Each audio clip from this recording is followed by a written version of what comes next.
Slăvit să fie Domnul, iubiții mei, frați și surori.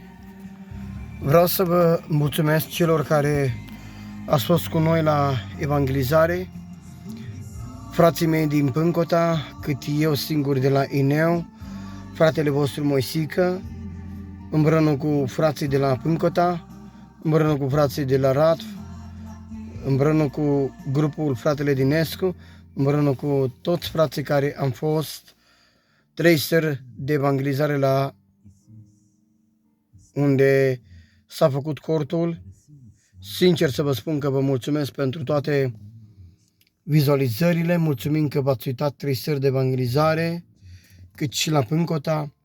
Dumnezeu să vă binecuvânteze familiile voastre, de aceea dorim să vă mulțumesc pentru toată lucrarea care ați depus-o.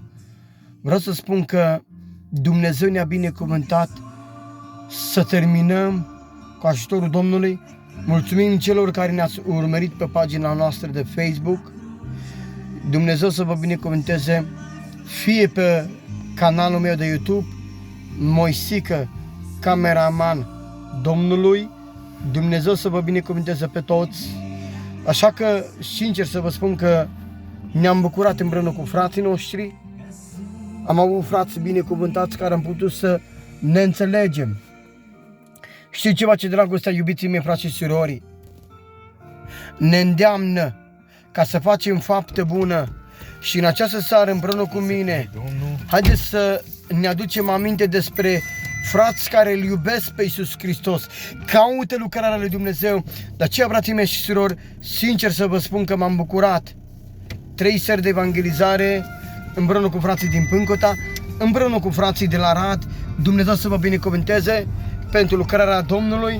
Mulțumesc fratele din Escu, care a fost, și Domnul să-l binecuvânteze, că a fost o mare binecuvântare să putem să fim și noi în lucrarea lui Dumnezeu. Vreau să fac un anunț pe data de 3 la Pâncota. Vom avea deschidere biserică. Vă invit pe toți cei care vreți să veniți. Dumnezeu să vă binecuvânteze. Vom avea evangelizare la Pâncota iară, cu ajutorul Domnului. Dumnezeu să vă binecuvânteze familiile voastre, copilașii voștri. Vreau să vă fac anunț pe data de 28, 29, 30 iulie. Vom avea evangelizare la Șiria, 3 seri de evangelizare.